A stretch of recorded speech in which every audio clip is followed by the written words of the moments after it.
കൊടുങ്ങല്ലൂർ നഗരസഭാ standing committee chairman K ഹാഷിക്കിനെ CPM-ൽ നിന്ന് പുറത്താക്കി.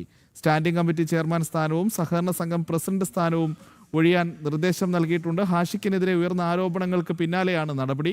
വിവരങ്ങളുമായി സാനു കെ സജീവ് ചേരുന്നു. സാനു, എന്തൊക്കെയാണ് ഈ വാർത്തയുമായി ബന്ധപ്പെട്ട വിശദാംശങ്ങൾ?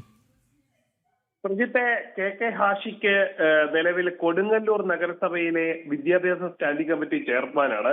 ആ ചെയർമാനെതിരെയാണ് കഴിഞ്ഞ ഏതാനും ദിവസങ്ങൾക്ക് മുമ്പ് LDF-ന്റെ നേതൃത്വത്തിൽ തിരുവനന്തപുരത്ത് ഒരു പ്രതിഷേധ പരിപാടി നടന്നിരുന്നു. ആ പ്രതിഷേധ പരിപാടിയിൽ മറ്റ് പല പ്രവർത്തികളും ഇയാൾ നടത്തിയെന്ന് ആരോപിച്ചുകൊണ്ടാണ് ഇപ്പോൾ ഒരു ആരോപണം ഉയർന്നു വന്നിരിക്കുന്നത്. CPM-ന് തന്നെ ചില വനിതാ നേതാക്കളുമായി ചേർന്നുകൊണ്ടുള്ള ചില കാര്യങ്ങളാണ്, ഈ ആരോപണങ്ങളാണ് ഉയർന്നു വന്നിരിക്കുന്നത്.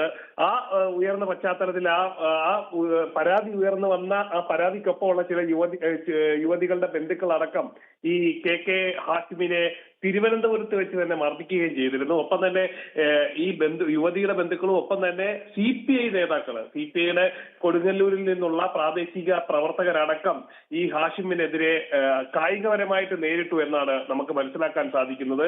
കൊടുങ്ങല്ലൂരിൽ നിന്നുള്ള CPI പ്രവർത്തകരാണ് ഇവർ. അതേപോലെ തന്നെ DYFIയുടെ നേതാവുമാണ് ഈ ഹാഷിം എന്ന് പറയുന്ന ആള്. ഇയാൾക്കെതിരെ തിരുവനന്തപുരത്ത് വെച്ച് തന്നെ ഇവർ കായികപരമായിട്ട് നേരിടുകയും ഈ ആരോപണങ്ങൾ വലിയ രീതിയിൽ ഉയർന്നു വരികയും ചെയ്തിരുന്നു. ഒടുവിൽ അത് വലിയ രീതിയിൽ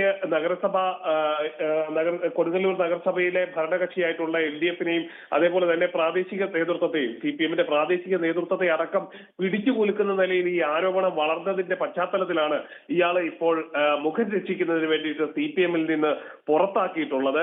പാർട്ടിയുടെ പ്രാഥമിക അംഗത്വത്തിൽ നിന്ന് പുറത്താക്കുന്നതിനൊപ്പം സ്റ്റാൻഡിംഗ് കമ്മിറ്റി ചെയർമാൻ സ്ഥാനവും സഹകരണ സംഘം പ്രസിഡന്റ് സ്ഥാനവും ഒഴിയാൻ പാർട്ടി ഇപ്പോൾ നിർദ്ദേശം നൽകിയിട്ടുണ്ട്. ഇതിന് കേസിനാസ്പദമായിട്ട് അല്പം മുമ്പ് ഞാൻ സൂചിപ്പിച്ചതുപോലെ തന്നെ തിരുവനന്തപുരത്ത് നടന്ന പരിപാടിയെ തുടർന്നാണ് ഈ ഒരു കേസിനാസ്പദമായിട്ടുള്ള സംഭവങ്ങളൊക്കെ ഉരുത്തിരിഞ്ഞു വന്നത്. എന്തായാലും ഇയാൾ രാജിവെക്കണമെന്ന് ആവശ്യപ്പെട്ടുകൊണ്ട് ഇന്നിപ്പോൾ അല്പസമയം മുമ്പ് കൊടുങ്ങല്ലൂരിൽ BJP-യുടെ നേതൃത്വത്തിൽ വലിയ പ്രതിഷേധം, പന്തം കൊളുത്തി പ്രകടനമൊക്കെ ഇപ്പോൾ നടത്തിയിരിക്കുകയാണ്. എന്തായാലും ഹാഷിമിനെതിരെ കൂടുതൽ പരാതികൾ ഇനിയും ഉയർന്നു വരുമെന്നാണ് നമുക്ക് മനസ്സിലാക്കാൻ സാധിക്കുന്നത്. പ്രജിത്ത്.